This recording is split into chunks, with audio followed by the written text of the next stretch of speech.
Welcome to a community update from the Department of Senior Affairs. I'm your host, Ed Nunez, and today we are at Albuquerque Isotopes Park. And on July 19th through the 23rd, there will be a reunion of the All-American Girls Professional Baseball League. And with us to talk about that, a lady that actually played in that league from 1946 to 1953, Katie Vondrau. That's right. Welcome to the show. Thanks for Thank being you our very guest. much. We sure appreciate it. Thank you. Now, we've got some questions for you to ask you about the league and how you became a part of it. And one of the things we're going to begin with is, can you begin with a little bit of personal background about yourself to start?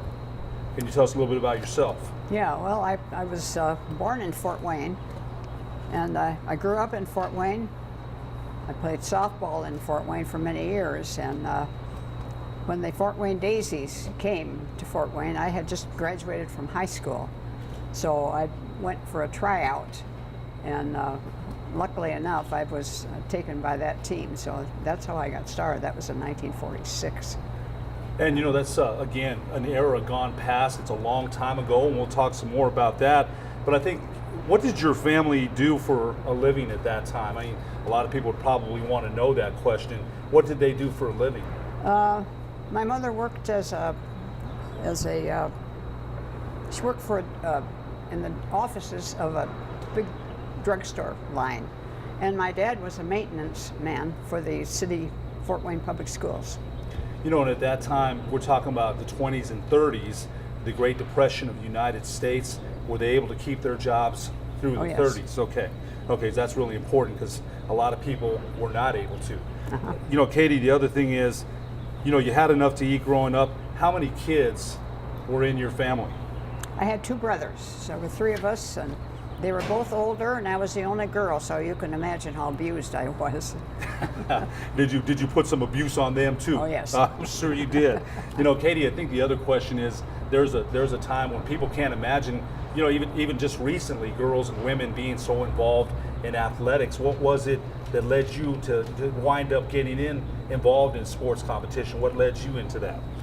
Well, it was just the fact that I liked all athletics. I played tennis, I played softball, I played anything that came along, I played. And I started playing softball when I was about 12 years old on a team. So I had played many years before the Fort Wayne Daisies came there. So, and I just continued to play there. And my dad was interested. He took me to baseball games and on weekends, and he taught me how to throw and taught me different things about the game. So my parents were interested, so I was interested. I believe you started playing softball. You started playing softball before you got into the baseball league. Yes. Can you talk about your experience with softball first, and how that went? And we'll talk about the league in a few minutes here. But let's talk about your entrance, first into softball. Yeah, and we had in Fort Wayne, there was a very active park system, and we had a very good softball league. And we had about 10 teams in Fort Wayne, and I played with a team called Bob In, and so we played a lot of games, and it was good softball. We played good softball games. We played the state tournaments, and so it was very good experience as far as playing ball is concerned. So. Now, this was fast pitch. Yes. Because I want to make sure everybody knows it's not Fast a slow pitch. pitch; it's a No. fast pitch. No. Now, of course, the pitchers at that time weren't as refined as the girls are now. They have pitching coaches and training year round, and you didn't then. So besides that, what was the major differences that you see from then, yesterday and today? What were the major, besides those things? I mean, you said it was pretty good softball though, good players. Yeah, good players. Yeah. Well, I guess it probably was the pitching. I just finished watching the World Series for softball, the college girls, and their pitchers pitch the ball a lot faster than we did. But as far as skill at the different position is concerned, there's not much difference. We were just as good as they are. Yeah. I like that. Okay. All right. And you played catcher, right? Is that Yes. correct? Okay. So I got to ask you this: the gear. you know, I saw, you know, we'll get in the league later, but did you have the shin guards and the protector and the chest protector, things like that? You did, right? The whole thing. Yeah. Okay, but even then, as a catcher, happens in Major League Baseball and softball. I'm sure you took your share of shots to the shins and the, you know, to the fouled off your Yeah. face mask, things like that. To the hand. And I have a lot of crooked fingers to show for that. But I wore glasses when I played ball, safety glasses, and I wore them under my mask.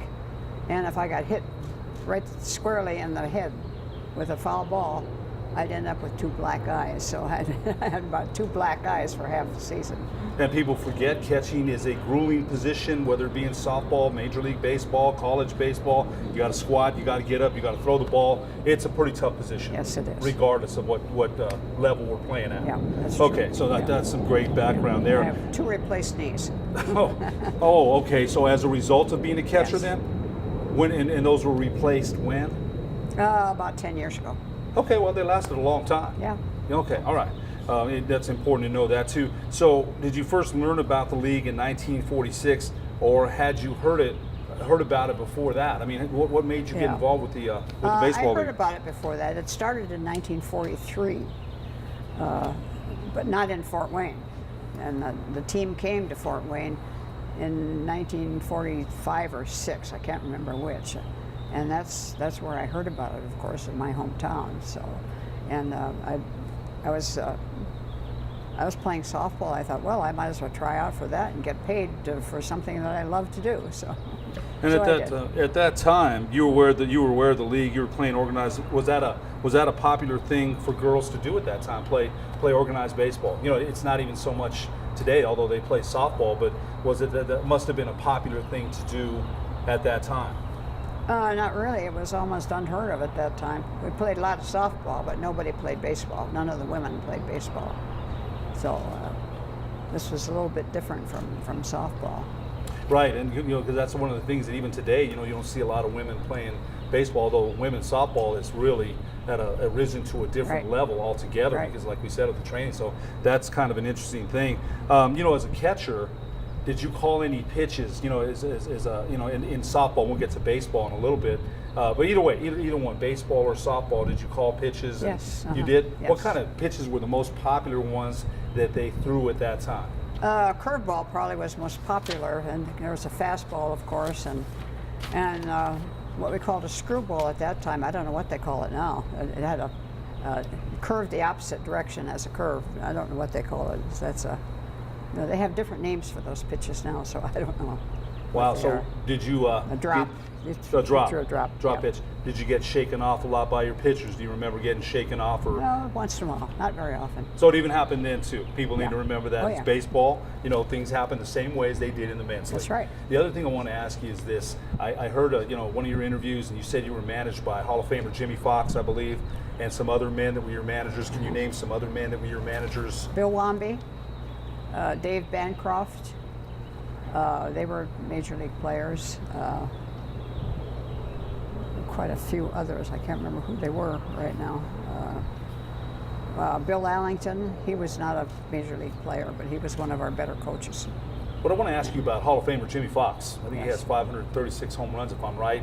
I may be wrong on that. And even the other men that were major leaguers that coached you and managed you, what was their approach? You know, back then, were they chauvinistic? Did they respect the women ball players? I mean, because back then that's a time when, you know, women were supposed to just be homemakers and that's it. So what was their approach as far as managing you? They respected us, and they were very, very nice men. You know, we were only about 17, 18 years old, so we were just kids. So they had to treat us with kid gloves. You know, we had chaperones, and if they got a little obstreperous with us, a chaperone would step in, and so yeah, they were very nice. Jimmy Fox was one of the nicest guys. Wow. Yeah, he's a very nice guy. And I think the thing with the baseball instruction from a guy like him must have been just, Yeah. you know, just, do you remember any of the drills that they ran? I mean, I'm sure that he... No, we didn't really have much instruction because they just assumed that we could play baseball, and we got out there and played. There was one manager I had in Peoria. His name was Leo Schrahl, and he was about the only guy who tried to teach us something. He tried to teach us how to slide. without getting hurt. So the others just assumed that we knew everything, and you just get out there and play. Now, one of the things that you had mentioned too on the previous interview was playing in skirts. You know, you didn't have the softball pants or the baseball pants. How was it playing in that kind of, you know, that kind of material? You know, was it cumbersome when you slid? Was it a problem? Things like that. Tell us a little bit about that. Yeah, the skirts, they were comfortable. They weren't too bad to play in, but when you slid, you picked up all the gravel and stones and everything else in your hip. So it was just a little bit uncomfortable to slide, but otherwise they were very comfortable uniforms. Do you remember having a lot of strawberries on your knees? Yep. Just not my knees, on my hip. Okay, just like any other ball players then. Right, okay, right. you know, Katie, we're going to talk a little bit about the tryout for the league. What do you remember about that? I know it's a long time ago, and I don't know what you remember about the tryout, of how many young ladies were trying out for the league at that time. Well, it was a little different for me because I did it in my hometown, and I did it where there was a team. So I just kind of played with the team in order to try out. But most of the people, when they tried out, had to travel to different cities, and there were maybe 30 or 40 of them in a group, and they would have different kinds of drills, and they would try to choose the ones who they thought had the most talent. Now, when you tried out, now it's a long time ago, Katie, and if you don't remember, I understand. Did you have a sense of when you were finished and, you know, being excited, like I think I made it, or do you remember anything about that I at don't all? remember anything about Yeah, that's that. a long time ago, but I bet that was exciting. Yeah. I bet that, because you go out there and you're competing with some of the best women, and, you know, Right, so right. you made it. You played 8 years, so you'd had to have done something right. What was the first place you played for, I believe? What was the first place you played for? Was it Fort Wayne. Fort Wayne. And do you remember who were some of the veteran players on that team that you joined? Do you remember? Vivian Kellogg, Dottie Schrader. If I had that picture that Lee had, I could name them all. But Okay, well, you know, you mentioned a couple there, and Yeah. some of them we'll get to who might be coming for the reunion in a little bit. well, they won't be coming to the reunion. They're both gone. Okay. When you joined, you mentioned you had to wait until high school graduation before you started to play, so you missed whatever kind of spring training that they had that year. Did they have any? I did. I missed it. But you mentioned here that you had gone to Cuba to spring training. Do you remember anything about your experience? And this is before Fidel Castro took over. This is in 1948. Yeah, when he was United still States up in the hills. Right, Yeah. United States and Cuba still have decent relationship. Do you Yeah. remember anything about Cuba at that time when you went? Yeah, well, they were very respectful of us, and they didn't give us any problem at all. And I had trouble eating the food. It was a little bit too spicy for me, so they had vendors standing out on the corner selling pineapple on a stick, you know. So I guess I about lived on pineapple when I was down there. And we had Sloppy Joe's. That was a restaurant. Okay, that's not. You had to have some substance besides just right, the fruit. Yeah, that was one of our hangouts. That we went How to. long were you in Cuba? Do you remember? Just for spring training, probably about 2 or 3 weeks. Okay, so you do remember the vendors and the pineapple. That's a good memory. Yeah. Okay, so do you remember what your first season was? 1946, right? Yes. Okay.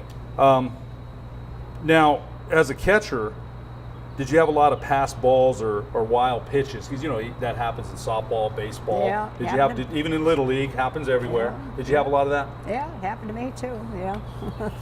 Pitchers would throw wild pitches over my head or under me or beside me, whatever, and then I'd catch everything I could, but some of them I could not catch. I could not stop, so. Was there a lot of base stealers in the professional women's Yeah. league? So you had to be on did you have meetings before the game with the manager to watch number 10 from the other team, and she's a threat, and you know, we're going to send her back to first base, hold her on, things like that? Yeah, well, we had only 8 teams, so we got to know the players on the other teams pretty well. We knew who the ones were who were stealing bases and the ones who were not going to be stealing bases, so we had a pretty good idea of what to expect from the other team. Well, it actually says here Sophie Curry's stole 200 in one season. That's right. So you had to be anytime she's on the base path.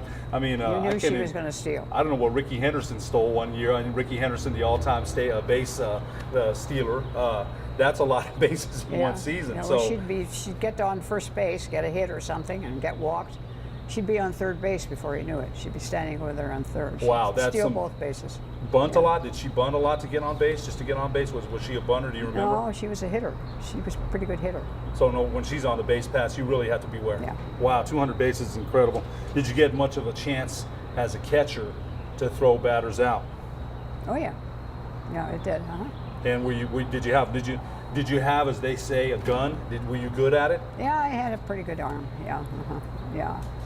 I could throw to second base from a crouch if I had to. Yeah. Wow. Okay, that's enough. That's amazing. Were you how about now? Look, we're talking about baseball now. It's different than hitting the softball. Softball's a little bit bigger.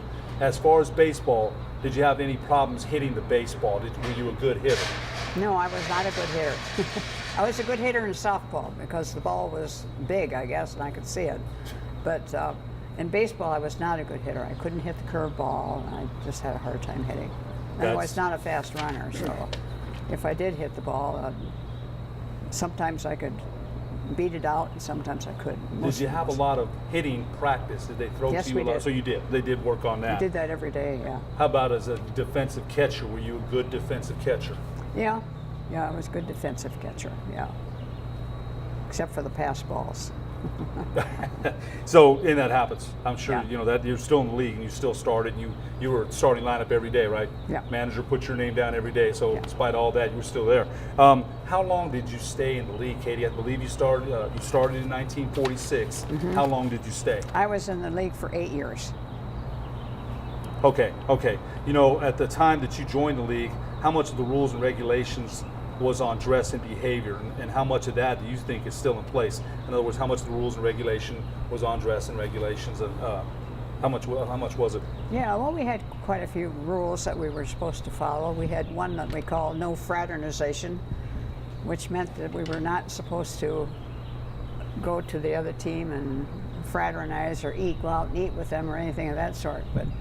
But some of our chaperones were a little lax, and we had friends on every team because you got traded around. So if you went to a city where some of your friends were, you'd go out to eat with them after the game, but you kind of sneak out. They weren't supposed to do that. So. Wow, you know, it's funny because everybody fraternizes with everybody. Yeah. Everybody's friends these days. Exactly. But that was at a time when, you know, it kind of amazes me even when I see guys on. I was watching the NBA Finals and I saw LeBron James and Tim Duncan talking during the game, and back in the day that never would have happened. Yeah, those right. guys are your enemies. And, you know, after the game, I'll hug anybody, but when I'm playing, I want to win. And so back then it was frowned upon. Yeah, that's right. Wow. It was, yeah. Our chaperones are really good, though. They took good care of us. We're going to get to that. You know, did they regulate things like who people could go out on dates with and that sort of thing? The chaperones did, right? Yeah, yeah. What- Bed check every night and that sort of thing. What did you think of the chaperones? I liked them. I had good chaperones on the teams I played on. One of them was a former Marine sergeant, and she acted like a former Marine sergeant, you know. And but we knew exactly what our rules were, and what our limitations were, and she was very fair, and she was a very good chaperone. What kind of living accommodations did you have? Kind of what? Living? We stayed in hotels on the road. All of our expenses were paid on the road, hotels and food. And when we were in our hometown, we stayed in private homes. We rented rooms in private homes. Yeah. And I guess I want to ask the nutritional value of these meals that you're eating, because you're eating out a lot. I mean, you know, did anybody say, hey, look, let's try to eat right today? Or was there a nutrition plan in place at all? No. I didn't think so, but I wanted to ask that one. Katie, how much did they pay you to start? How much did they pay you? Probably about $50 a week to start, and some people got paid maybe up to $50 to $80 a week. And back then, those were pretty good. That was pretty good salary. So, and we would have played for nothing. Of course, we didn't tell anybody that, but so we thought we were in seventh heaven to get paid for something that we were loving to do. So, Paid to play. Yep. Boy, I bet you never forgot that part of it. Were you able to save any of that money? No. You didn't save any of that? No. Okay. Yeah, I saved a little of it because I went to school. Spent it. Let me ask you this: in addition to doing your training down, spring training when you went down to Cuba, did you do any barnstorming or traveling around playing? Besides, did you do any barnstorming? Yeah, when we came back from spring training, we played games all the way back up to our hometown. So we played games in practically every state that we came through. And we played men's teams, we played women's teams, and anybody who was available for us to play. So that took us probably about a week and a half to get back up to our hometown. So you played men's teams too? Yeah, once in a while. How did that go? It went all right. Talking about all-star men's teams, or not major league men's teams, just all-star men's teams, or men's team in one of the cities that we passed through. Okay. Yeah. That must have been fun too. Oh, it was fun. It was fun for them. It was fun for us. It was fun for the people. So. Yeah, I bet it was. It was a nice time. What was the first team that you got traded to? Muskegon Lassies. Did they trade you before the season or in the middle of the season? That I can't tell you. I can't remember. Okay. Were you sorry to leave your home, or were you looking forward to the adventure when you left? Oh, sure. I bet you were. Yeah. It was a fun time. We had a lot of fun. Yeah. And you're 18 at the time, right? Or how old are you? 18. So it's a big adventure, going to another city. So you must have, you must have really enjoyed that. Yeah, really did. Yeah. Was it different playing in different towns? Was Muskegon different from Muskegon? Muskegon different from Fort Wayne or Chicago? Either of them? Yeah, was it a lot different? It was about a little bit smaller than Fort Wayne, but Muskegon was right on Lake Michigan, so it was a beautiful place. And, we spent a lot of our free time on the beach at Lake Michigan, so it was really a great place to play. Chicago, I played there for just a very short time, but I didn't enjoy that real much. You didn't? No, I liked my other cities a little bit better than Chicago. But still, we always say you're the sum of all your life's experiences, so you're the sum of all that too, I'm sure. Oh, yeah. And all of it, not all of it was great, but not bad either. Right. So playing professional baseball. Right. I guess the other question a lot of people are going to want to know, what kind of people went to these games? What kind of fans were attending these games in 1946 to 1953? Just ordinary people. My parents went to the game every night when I was in town, and it's just ordinary working people. They worked during the day. They came to the baseball game at night, and some of them came every night. They were really, really good fans, and they enjoyed the game. And we did play good baseball. It was entertaining. Entertaining. Yeah. Yeah, they got their money's worth. That's right. I was going to ask you this too. Back in the 50s and 40s, on the outfield fences, you saw these advertisements of Lucky Strike cigarettes. And do you remember that? Was there a lot of advertisement on the outfield fences? I don't think so. I don't remember that there was. I don't know. Okay, because again, that's a time that's gone past you, and we're certainly glad that you're telling us about it. In the late 40s, is there any particular moments of your playing career that stand out from 46 to 53? Is there any particular moments that mean more to you than others? The moment that you just remember all the time. Is there any moments that stand out? Oh, it doesn't stand out a lot. We won the pennant, I think it was 1952, with the Fort Wayne Daisies, and that kind of stands out. But I really can't vividly remember the games themselves. I remember the people and the friendships and camaraderie and that sort of thing. I remember all that, but I don't remember specific baseball games. Now, you won the pennant, but came up short in the championship. Is that right? Did you won the pennant, or did you win? No, we won the championship. Oh, you won the championship. Yeah. Was there anything awarded? Watch or ring? Yeah, watches. Yeah, we got watches. Did you save that watch? Do you remember saving that watch? For quite a few years, until it just conked out. Wow. So you did get something for it, though. Oh yeah. Okay. You were the regular catcher for all the teams that you played for. Is that right? Oh, not all the time. Not all the time. Most of the time. When you were the second string catcher, did you still get to play regularly? Did you still, if in other words, you're not in the lineup that night, but they might put you in the 6th or 7th inning. In other words, you pretty much still got to play. Oh yeah. How many games a year, Katie, did you guys play? We played, ladies, I'm sorry. It was close to close to what they do in the major leagues. What did they play, 160? 162? Yeah, we played, I suppose, between 140 and 160, somewhere Wow. around there. We played That is a heck of a lot of games. Played every night. We played maybe double headers on the weekends. And, yeah.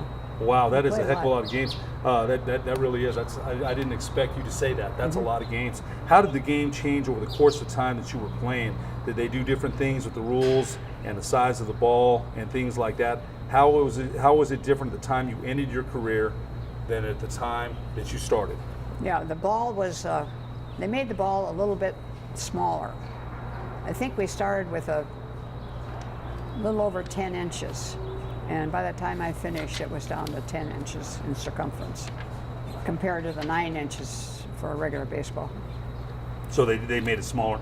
Yeah. And I'm sure I know the answer to this. Was it harder to catch in baseball than it was in softball? Was your job harder?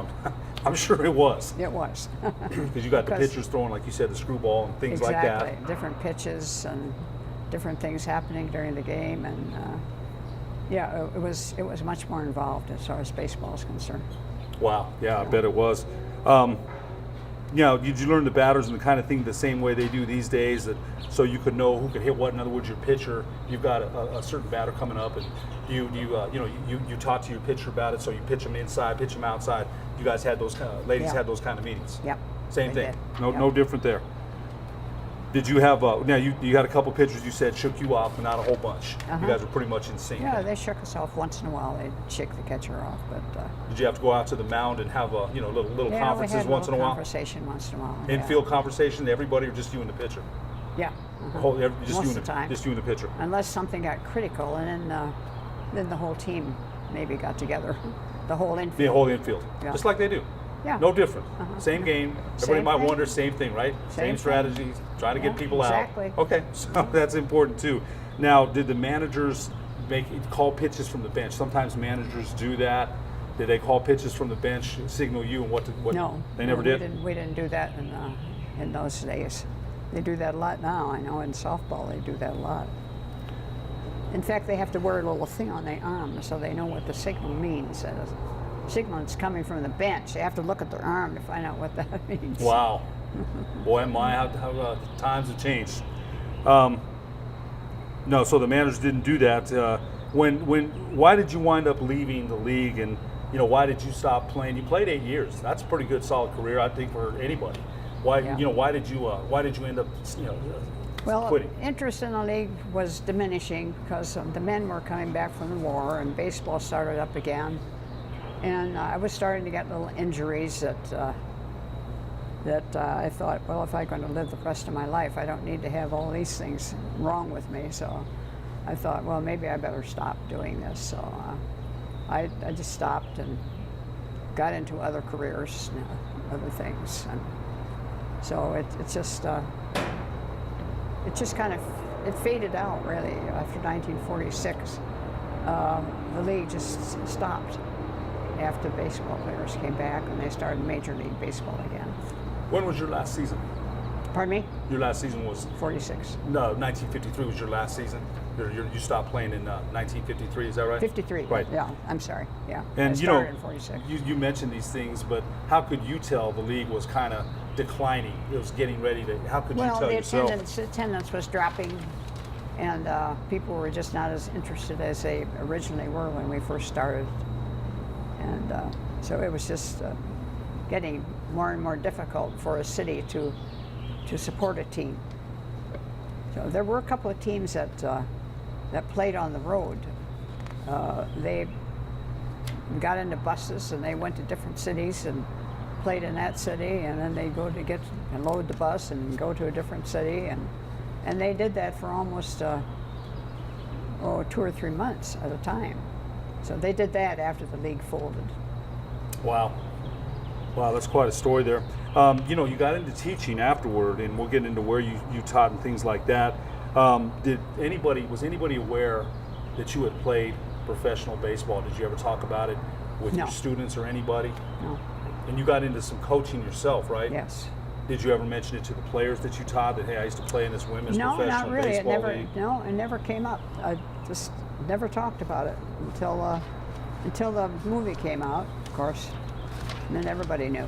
Now, as a coach, what was your approach? I mean, did you want to win every game, or were you more let's have fun? Were you a teacher? I mean, what was your approach as a coach? I was an educator, and all the people who came out for my softball team, I tried to teach them things about softball, and I tried to let them all play so that they got the experience of playing. So at that time, winning was not the most important thing. And the most important thing to me was giving them the opportunity to play and learn. So, and after Title IX, of course, everything was about winning. Win, win, win. So that's when I quit coaching. So you didn't like that approach No. of just... Not for an education, not in education. I like that approach, but not in an educational institution. A little bit different. Yeah. A little bit different. Yeah. Boy, and it's all win, win, win now Yeah. at every level. And we want to ask you about a league of their own. And if you were asked to, and you've been asked this a million times, I'm sure, to review the movie A League of Their Own. Tom Hanks, Rosie O'Donnell, Gina Davis, Madonna, made that movie very famous, I believe, in 1996. I'm not sure. What worked well, and what did they get wrong? Was it accurate as far as what you remember? It was quite accurate because we had players, when they were filming that thing, we had players there. And if they were doing something that was absolutely wrong or it didn't happen at that time, those players corrected them. So almost everything in that movie was authentic because the players were there to make sure that it was. Even the gloves, the gloves now are huge. Well, they're about half that big when we played. So they even had to have the authentic equipment. It was watched very closely by several of our players who were there to help out with what they were doing. So they're going to put in some things for pure entertainment that were fiction, but out of 100%, what do you think they got right? How accurate were they? They were about 85% accurate, I think, as far as what we were doing in the game, and they threw in a few things for entertainment only, like a catcher catching a hot dog in the mouth when she was going after a foul Pure ball. Hollywood. Yeah, pure Hollywood. Yeah. The other thing I'm going to ask you brought up an important point. The mitts were smaller, and the padding, I got to ask you about the padding. I remember playing, softball and baseball a little bit, and the padding wasn't bad. What kind of padding did you have in your catcher's glove? How was it? It's big now. It was, I had a bruise on my hand almost all season, and it was all the way through my hand. It started here and it came out on the other side. And all season long? Padding just was not sufficient. Or important at that time? Yeah. Did right. you have to ice that all the time? Yep. Yeah. And so you probably had a couple of pitchers that threw harder than others. Oh yeah. So you have a bruised hand. That's a season-long thing. Yes, it was. Oh boy, yeah. So I think that was important to ask you that. If you think back to the time that you spent in the league, are there other particular memories or stories that come back to you that you haven't mentioned? I can't think of anything offhand, but there are lots of them, I'm sure. But right now, one doesn't come to me. Well, you know what? You played from 1946 to 1953, catcher, and let me see if you can. I don't know if you can get a shot of this, Diego, or not, but there's your trading card, and you were kind enough to gift me with one, so I sure appreciate that. Well, Katie, there's going to be an event here on Monday, July 21st, where people are going to be able to meet players and get their autographs at Isotopes Park right behind us at 6 p.m.